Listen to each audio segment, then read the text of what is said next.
There was just a lot of rules, if I'm honest. Let's see if we can sum up.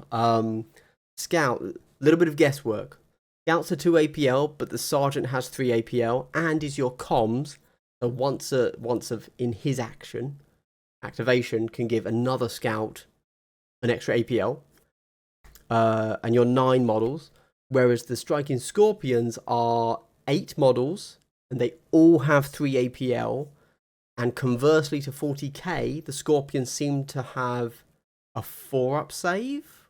The profiles for their close combat were 4 attacks, hitting on 3s, critting on 5s. I don't know what the normal damage was.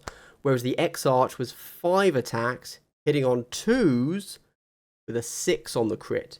Mandy Blasters are, whenever you perform the fight action, it's just 2 mortals. And then, oh my god, all of the special abilities are just crazy. Like, there's so much words. I don't. Good luck reading through all of that. Obviously, if you want to, go ahead. But I guess the main takeaways are the scouts get to do a whole bunch of stuff before, like, deciding initiative, after deployment, before initiative, right? And it's a whole bunch of, you can just redeploy, or you can gain CP, or you can do additional scouting steps, or you can put down booby traps, or stuff like that. But then their in-game stuff honestly didn't seem particularly super duper to me. It seemed fine, but like nothing hugely noteworthy. Oh, they're 10 wounds. I think that was good to know. Whereas the striking scorpions are a little bit almost the opposite. So the scout squad this is what you do. You plan everything before your scouting step, and then you just enact that plan, I guess. And you're 2 APL, 9 models, so you don't have that much flexibility. Whereas the striking scorpions, 8 models, 3 APL, and every time you activate, you get to do what is essentially a command, a ploy, but for free. They, at least the striking scorpions, of course, because that's all we saw, have some really interesting ones.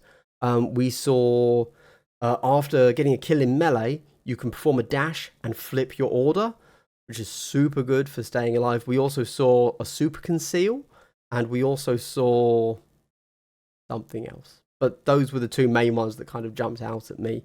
Oh, you can make your pistol indirect, but like, who cares? Good for you. Whatever. There you go. Wow. Well, I would say, patrons, you have just been able to watch the whole hour and a half of me watching this. Anybody, all of my homeboys, I will have edited this down for you on the main chan, so you can just see me literally just reading the rules off of it. But if you want to see the full react, hey, I've got a Patreon. I do a whole bunch of stuff over there. It's just more videos, not going to lie. But maybe you want to consider checking that out. And I hope you've enjoyed this little summary at the beginning.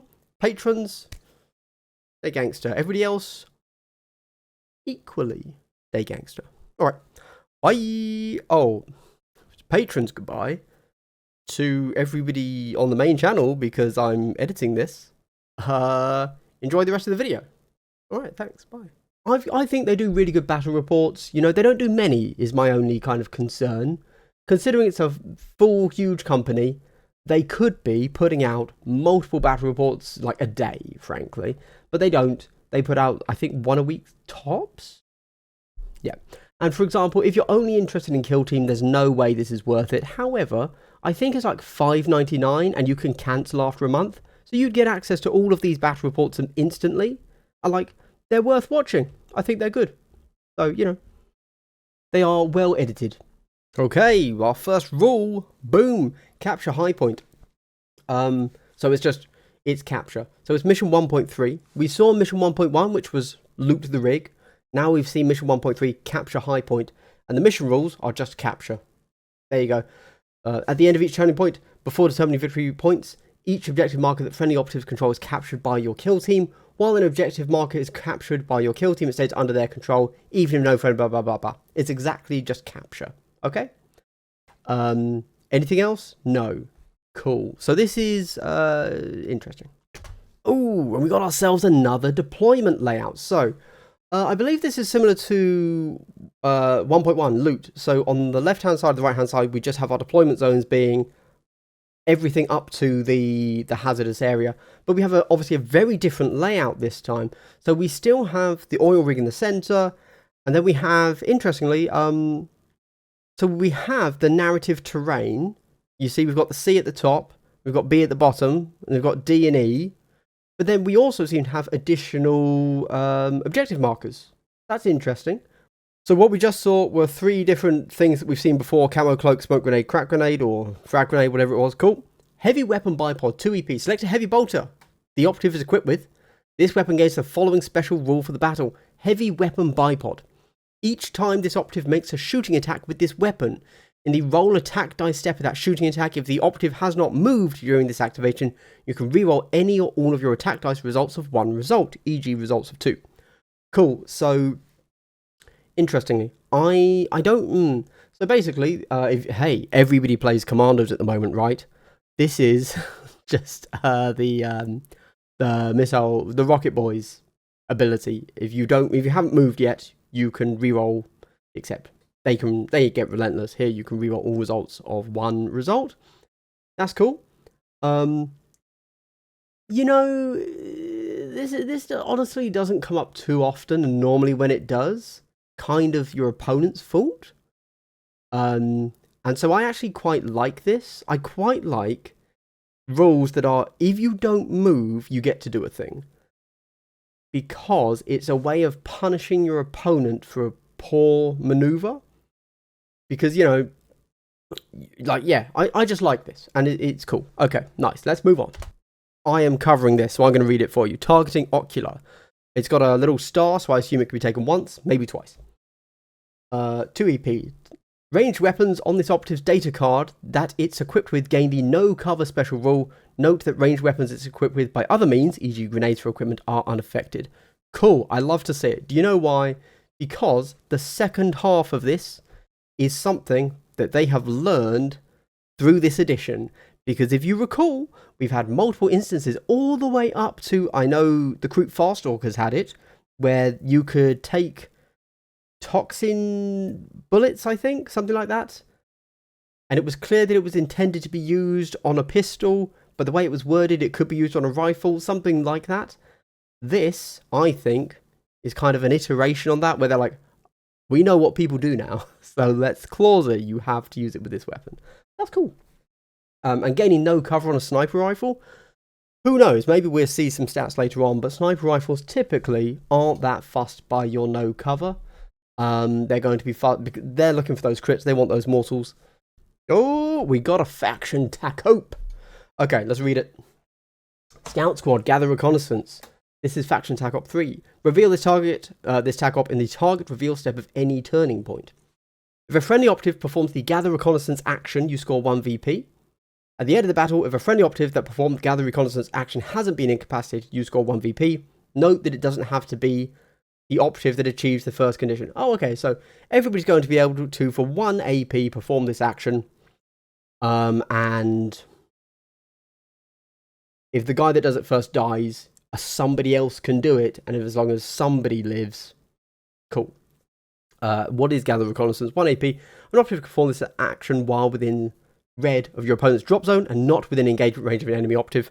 So obviously this does pair quite well with Surge for the whatever it was, Courier. Thank you to me, because I remembered. I'm thanking my own brain, which makes sense because you have to be within square anyway. However, yeah, it'll be interesting to see how this plays out in the battle report, because it looks like that's going to be quite hard, because if you remember that map, you kind of just have very narrow corridors to run down. Not quite sure how that's going to work, to be honest. Also, somebody's taking recon and not taking, recover the beacon thing, whatever that's called. Clearly a noob. If I can stop being distracted by killing too many Xenos, this is a narrative game. Drop zone, I should score big points. The central role of Space Marine Scout. Oh boy, what do we got here? So, forward scouting. At the end of the setup operative step, you can select and resolve up to 5 forward scouting options. Each option has a number in brackets, which is the maximum number of times you can select and resolve it for the battle. For example, your 5 selections could be Recon ×2, Triple Arm, Booby Trap, and Diversion if both players have this ability. Alternate resolving, starting with the defender. Cool. And there's a lot of stuff you can do. Right. I'm not going to read all of this because we'll be here forever, frankly. So you can redeploy. That's a redeploy.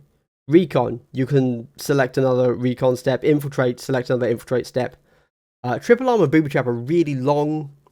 Basically, put a token somewhere on the board that's on an objective, essentially. You know.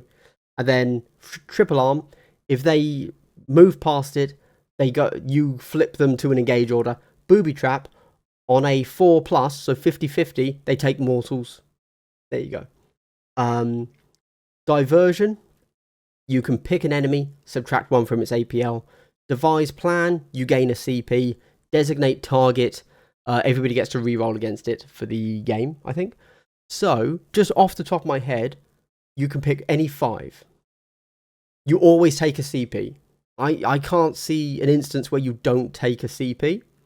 Diversion seems really strong. I really like it. It's really going to help stop some alpha plays.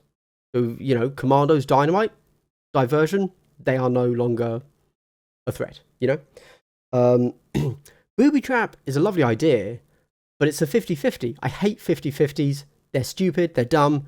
It's very similar to the Corsair's ability, like with the, is it the Kanathi Hunter? Where it can 50-50, maybe, lose an APL to possibly flip you to an engage. Terrible. Triple Arm seems really solid. You can take 2. I think, depending on the map, that might be a way to go. Just guarantee, hey, you take this objective, you're engaged. I can shoot you. That's pretty tasty. And then obviously infiltrate, recon, redeploy, all interesting. We get an X-Arch and 7 striking Scorpions. That means we are an 8 model team. And at this point, not telling us what Mandy Blasters do, but we have to find out. Whoa! Again, my avatar is taking up space. Rune of Shielding to 3 EP. I think he's putting it on the X-Arch, the leader. Once per battle, when this operative fights in combat or a shooting attack is made against it in the resolved successful hit step of that combat or shooting attack, you can ignore the damage inflicted on it from 1 attack dice. It's a classic just a scratch, a classic rosary. You love to see it. You never don't take it. It's always the best possible option. Cool. Shielding to my X-Arch. No notes, nothing to add. One of my striking Scorpions carries a shadow. Ooh, a shadow wave grenade. Never heard of this before. It's 3 EP again. So these are big equipment points being thrown out. For 1 AP, place the center of one of your shadow wave tokens within red of this operative. That token creates an area of smoke with a circle radius and unlimited upward height. Okay, so it's a smoke grenade so far. Until the end of the turning point, an operative is obscured if every cover line drawn to it crosses an area of smoke. This operative can only perform this action once and cannot perform this action while within engagement range of an enemy operative. Right. So, a shadow wave grenade is a smoke grenade. Rune of Foresight. When you reveal this equipment, select one of your opponent's strategic or tactical ploys, excluding command reroll. The first time your opponent uses that ploy, you gain 1 CP. Okay, so hold on. When you reveal it, so we're talking about even before deployment? Yes. Select one of your opponent's strategic or tactical ploys. Can't be command reroll. Huh. So obviously against certain factions, that'll be really easy, like just a scratch, into the breach, that sort of thing. And against some, if you don't know the team, you're going to possibly, well, it's only 1 EP. You're always taking it because it's 1 EP for 1 CP. You take that trade every time. Rune of Prophecy.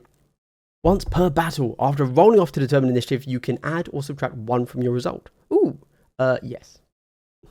Definitely. Always. Literally always. I've given the Rune of Foresight, 1 EP. which I've nominated next handy tac ploy at Startate's training. Oh. The Rune of... Oh, hold on, lads. We've got ourselves a ploy. Astartes training 1 CP. Oh right, so he's applying Rune of Foresight to this ploy. Use this tactical ploy during a friendly Scout Squad operative's activation. Until the end of its activation, that operative can either perform 2 fight actions or 2 shoot actions if an Astartes shotgun, bolt pistol, bolt gun, or heavy bolter is selected for at least one of those shooting attacks. Okay, he's gone seek and destroy. So we now know that scouts have recon. It was recon, right? And scorpions have seek and destroy. Good, good. Do they have access to others? Maybe. He's got an executioner. I love a rub and ransack. I never max score it, but I do love it. It's a guaranteed 1 VP, you know. I never pick executioner. So that's an interesting choice. But I assume the next one is going to be a faction. Let's do it. And Rob and Ransack tac ops, perfectly suited to this cause. I've also drawn the faction tac op master techniques, so this. Ooh. Master Techniques. Target reveal step of any turning point. If you use all 5 aspect techniques from an aspect in any turning point, e.g. all 5 striking scorpion aspect techniques, you score 1 VP. Note that you must actually use each aspect technique, e.g. if you use Vigilance of the Avenger, you must make a shooting attack against an enemy operative in cover. If you achieve the first condition in any subsequent turning point, you score 1 VP. Now, at this point in the video, I don't know what an aspect technique is. That'll be the next slide, right? Bam! Aspect techniques. Aspect techniques are unique abilities you will find over the following pages that are available to Blades of Cain operatives with the relevant keyword. You cannot use more than 1 technique per activation. You cannot use each technique more than once per turning point. If every... okay, keep reading. If every friendly Blades of Cain operative selected for deployment has the same aspect keyword, striking scorpion, you cannot use each technique more than twice per turning point instead. So, you cannot use more than 1 technique per activation. And in this particular instance, you cannot use each technique more than twice per turning point. I don't know what any of this means. Cool, very cool, very cool, very cool. Very cool, very cool. Okay. Striking Scorpion aspect techniques. So 1, 2, 3, 4, 5. They have 5 aspect techniques. Every time you activate a model, you can use one of these, and you can use each technique twice per turning point because of this, because they're all scorpions. Okay. What are the things you can do? Use this aspect technique when a friendly striking scorpion operative with a conceal order performs the normal move action. So you're on conceal, you normal move. During that action, the operative can and must move within engagement range of 1 or more enemy operatives, but it cannot finish that move there. 1 enemy operative that it moved within engagement range of suffers D3 plus 2 mortal wounds. Okay, nice, very gangster. So what this is the slicing attack from Corsairs, but better. Use this aspect technique after a friendly striking scorpion operative with an engage order hold on, sorry, just to clarify, don't forget you can use each of these twice if you're going all striking scorpions. So you're like guaranteed minimum 3 mortals, so 6 mortals on 2 operatives. 3, 4, 5. Potentially, you know, you're looking at 10 mortals a turn just for moving. So you move using Patient Stalk Sudden Blow, deal your mortals, jump on a point. Depending on wound thresholds, damage thresholds that we haven't seen yet, it's possible that this is going to be our version of chip damage. So you chip with Patient Stalk Sudden Blow, then you're on a point, they have to attack you. Who cares? Bam, bam, bam. Or maybe you chip damage with this and then you shoot them for more chip damage, getting the kill without having to kind of expose yourself in melee. I don't know. Strike and Fade. Use this aspect technique after a friendly striking scorpion operative with an engage order incapacitates an enemy operative in combat is now more than square from enemy operatives. Change that friendly operative's order to conceal and you can immediately perform a free dash action with it. You can do so even if it has performed I hate rules. You can do so even if it has performed an action during that activation that prevents it from performing the dash action, e.g. the charge action. Scorpion's Eye. Use this aspect technique when a friendly striking scorpion operative performs the shoot action until the end of that shooting attack. That operative's twin shuriken pistols or shuriken pistol gains the indirect special rule, and that operative must make a shooting attack with it against an enemy operative in cover. So give one of your pistols indirect. But we pretty much know what a shuriken pistol is. It's just 3-4 with rending, 6-inch range. So, yeah, it's not bad. If you've got nothing else you can do, it certainly means that people won't be able to hide from you on objectives. Or if you're on an objective, you know, whatever. It's cool. Use this aspect technique at the start of the resolve successful hit step of a fight action performed by a friendly striking scorpion operative.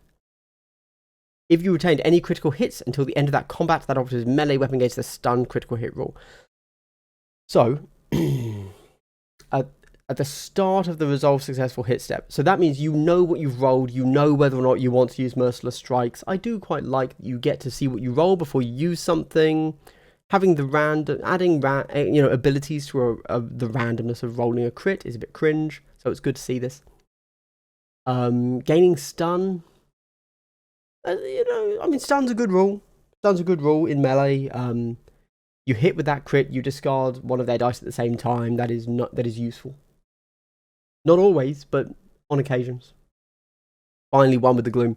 Use this aspect technique when a friendly striking scorpion operative moves within 1 inch black triangle of a light or heavy terrain feature until the start of its next activation. While that operative has a conceal order, it's always treated as having a conceal order, regardless of any other rules. So you get super conceal. Shadows and more. When it comes to the Blade of Cain kill teams, I just want to pause there briefly, just so we can have a look at the top down in the actual reality. So in this, they both have objectives and the things, the narrative terrain pieces, which is interesting. Yeah, there you go. Just something to note. Can I just say that so on this particular map, I don't know about the others, obviously, I don't think there's any other way you could deploy. The only factions that would be able to deploy in a different way would be people that have fly and can move dash to get onto the center in a single activation, right? Everybody else has to crowd around those corners. Because either you have to move up the sides of the board or you have to gain access to the gantries, right? There's literally nowhere else you can deploy. Whoa, buddy, we got ourselves deployed. Gunfire, Lambouche. Until the end of the turning point, each time a friendly scout squad operative makes a shooting attack in an activation in which its order was changed from conceal to engage, in the roll attack dice step of that shooting attack, you can reroll one of your attack dice. Okay, if the target isn't ready, you can reroll any or all of your attack dice results of one result. So, if they are not ready, you get essentially cold ambush, which is cool, or you always get balanced. That's cool. Oh, random side note. You know how they always phrase it, you can reroll one of your attack dice, which we all know is balanced, right? And it's easier to just say balanced. The reason they don't just say you gain balanced is because then, if your gun already has balanced, you don't get to reroll a second dice. But this way, the way they phrase it, you can have balanced and reroll for balanced, and then you can reroll for your ability as well. In this case, gunfire, ambush. So he's gone booby trap and triple arm, both in exactly the same spot. Oh, he's also doing designate target, which is everybody gets rerolls, I think. On the leader. Yeah, why not? Yeah, of course. And I used the recon option twice, making a free dash move with both my heavy bolter toting marine here. So, quite amusingly, you probably just saw it there. He's doing a forward deploy, recon. He's using it to dash up onto the gantry, but he's so ingrained in when you move, you then flip your token. But of course, he's not actually performing an action, but it's quite funny. You could see his hand hover as he realised, oh, I wasn't meant to flip that token, and he was about to flip the token back. I thought, no, let's just do it. Yeah, so notice there that the scouts had to resolve their pre-game abilities before they picked their actual initiative, which is something to note. phase, I used Eminent Grace to give my strike. Oh, we got another ploy, buddies. Eminent Grace 1 CP. Add 1 inch to the movement characteristic of friendly operatives. And then friendly operatives can move around, across, and over other friendly operatives and their bases as if they were not there, but cannot finish the move on top of them. Okay, so Cool. He's used the aspect and he's tripped the booby trap, but then done super conceal. Cool. Perfect. Oh, right. My bad. Yeah. So I kind of wasn't seeing the 3D-ness of the platforms there. So the reason he had the booby trap a little bit further forwards is because it was also further down. Now he's up and he's triggering the booby trap on a 50-50. That's a cool ass looking barricade. I approve. Very nice. If I were to main a faction, I would also do that. But I don't, because I'm an alcoholic. Yeah, so one with the gloom. So this is the second time he's using it. Now, if you have a mixed squad of more than just scorpions, with the other aspect, you'd only be able to use this once. That's good to note. Simon, of course, is able to use the same aspect technique. They're now going to say what I said, but beat you to it, buddy. Whoa, what's this? Each time this operative is activated, so this is the leader, the sergeant, scout sergeant, you can select one other friendly scout squad operative visible to it, add one to the selected operative's APL. Select one other friend. So this is kind of like the Commando Knobs ability, except you can't select yourself. Cool. That's cool. So he's kind of your comms. Your leader is your comms. And just looking at it, normally this would be worded guidance and experience 1 APL. So it looks like, if it was a comms, so it looks like you just get to do this, which is pretty cool. Which, just off the top of my head, means don't get your leader killed. Because he is both your leader and your comms. Grapnel launcher, it's just climbing equipment, isn't it? Yeah, oh yeah, it's literally, sorry. This operative is equipped with climbing equipment. Okay. Thank you. You know what? Good. Good. Don't rewrite what climbing equipment does, just say you get... I approve. Good stuff. Move action. Do we have ourselves a rules fluff, my chaps? So, he's 3 APL, but as soon as he finishes... So basically, so it's an interesting one. So he the scout Reaver dude, whatever, with the grapnel launcher had had +1 APL. And he moved him on to the central objective, which had already been captured by the Scorpion. Okay, I'm not going to spend too long explaining this, but basically, you check for objectives when at the end of each action, and so he had not lost his 3rd APL at the point at which the end of his 3rd action. However, he then immediately lost it afterwards at the end of his activation, because that's how AP works. But for the point at which you checked, he still had 3 APL, so he did contest it. I'd have to see when you check for when you score captures. Oh man, I really want to go find out the rules for that, actually, if I'm honest. Okay. Oh, we see Mandy Blasters, finally. Each time this operative performs the fight action, at the end of the select valid target step of that combat, the target suffers 2 mortal wounds. Okay. Interesting. Cool. I like it. So, it's not even you get it on the charge, like, Avalanche of Flesh or whatever it was. Interesting. Okay. You have to perform the fight action. I like it. 2 mortals took this scout to 8 wounds. So, at least one of these scouts is 10 wounds. I believe that's what these scouts are in Compendium, right? I assume they're 10 wounds. Either way, it seems that at least this guy is 10 wounds.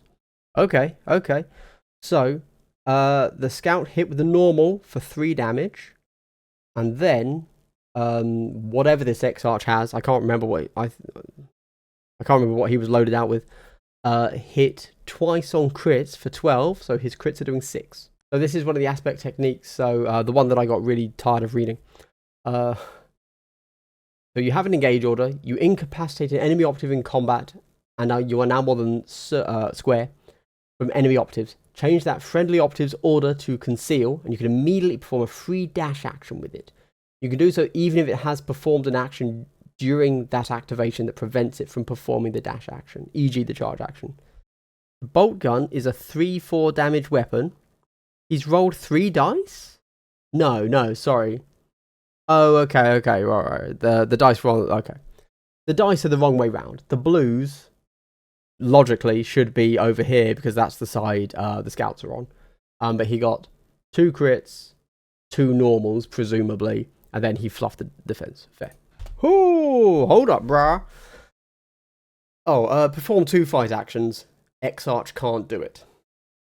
Okay, tactical ploy, fight twice. Nice, no X-Arch. Do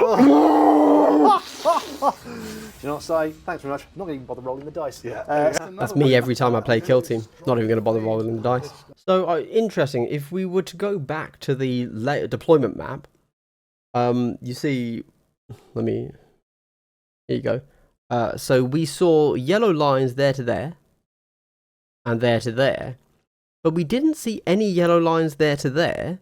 So maybe you're just allowed to do that, or maybe this guy had climbing equipment. I can't remember, because as it stands, I don't think that would be a legal move. Anyway, cool. Hold up, we got ourselves an ability. Track enemy 1 AP. Select 1 enemy operative with a conceal order visible to and within red of this operative. Then select 1 friendly scout squad operative.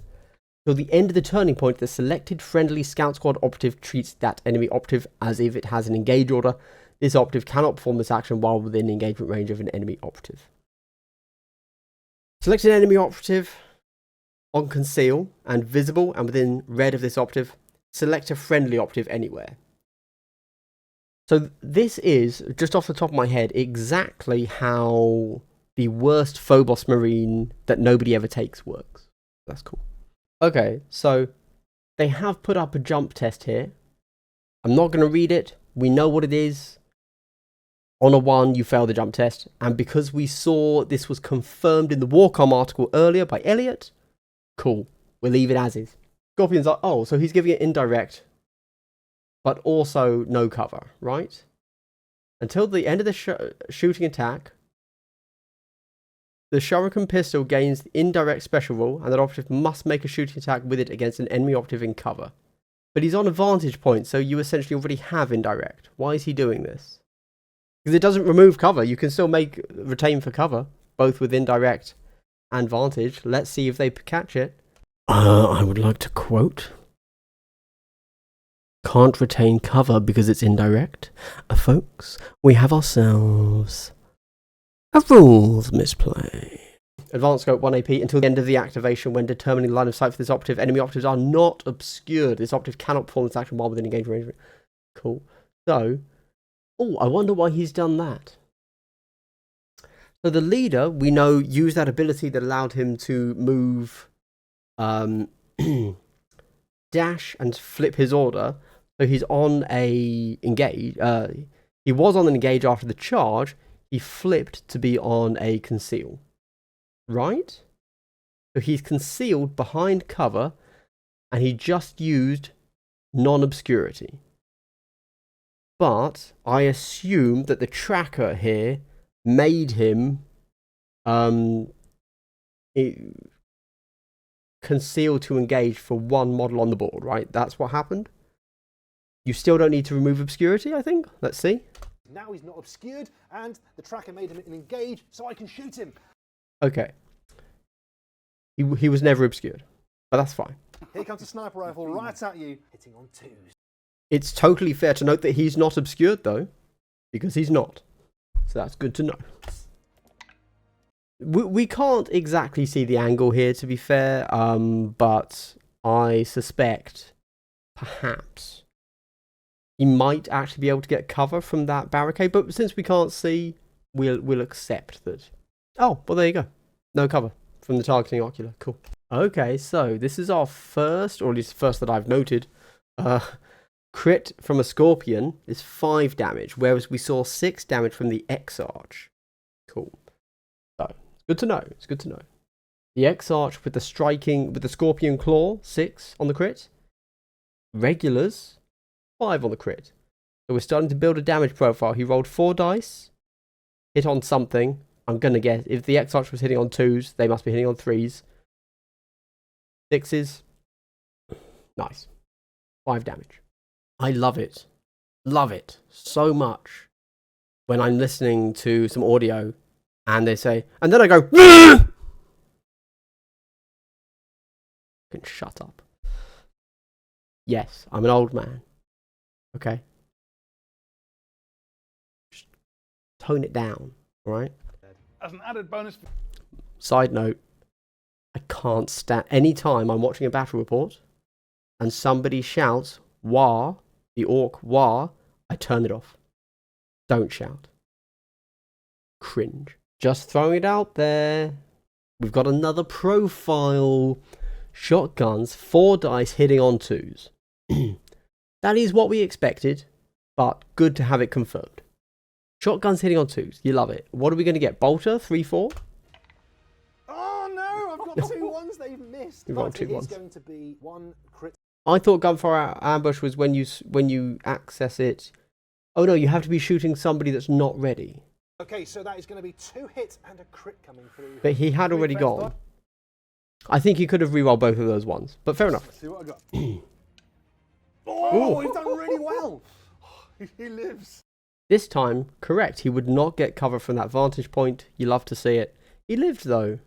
Oh, so he saved a crit. Oh, I can't remember what he rolled. But that might confirm normal damage from the shotgun is 4. Is it a 4-5? Whoa. No, that'd be crazy. Order quickly read gunfire ambush to see if I was correct. Automatic shooting attack in action in which its order was changed from conceal to engage. And roll attack dice of that shooting attack, you'll reroll 1 of your attack dice. If the target isn't ready, you reroll any of the one result. Yes, he could have rerolled both ones. Cool. Reroll. Okay. Now the reason I mention this is because striking scorpions in La Fluff are they are the heavily armored aspect warriors. They have normally a 3-up save, better than all of the other aspect warriors, which are either 4s or 5s. Who knows? 40k is bullshit. Who cares?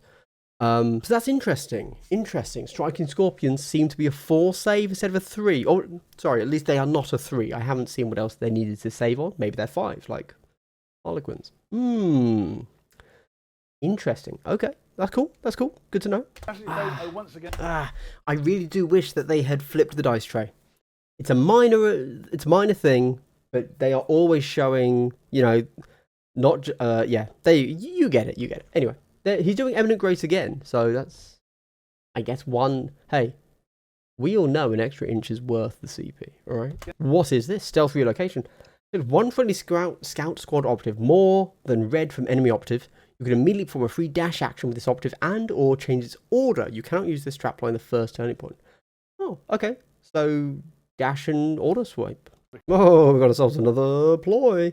To the end of the tournament, each time an active, friendly Blades of Cain operative fights in combat against an enemy operative that is ready, in the roll attack dice step of that combat, you can reroll 1 of your attack dice. Oh, that's weird. And because they're not using objective markers where you can just see they are stood on the objective, pretty cringe, we all know that, but let's move on. I swear, so often I've looked at a top down and I've said, I don't think that's within circle. But, I mean, it probably is, it doesn't look it, you know? Into the scout warrior with like the guys when they were both contesting the central objective, doesn't look like that's within circle. It looks like it's within circle of the outside of the objective marker, but not the inside. And that scout sergeant on the bottom doesn't look like he's within circle. But whatever. His base is like half in the bit that they are very specific about you can't move in. Whatever. Just minor note to the editor there. Clearly, they were like, oh, he's talking. We need some cool looking cover shots. They just used cover shots from the last turning point because those models were dead now. So it's 2 versus 3 models. There's really not much happening here. At this point in the game, honestly, with my locales, we just talk it out. It's like, oh, okay, yeah, you move here, and then we need to roll that fight, but then okay, yeah, you win, right? 2 or more. Click, bang. Okay, we're done. Wow. Sorry, let it have the T on there. Boom, smashed. Man, there was a lot there. So, gosh, what to say?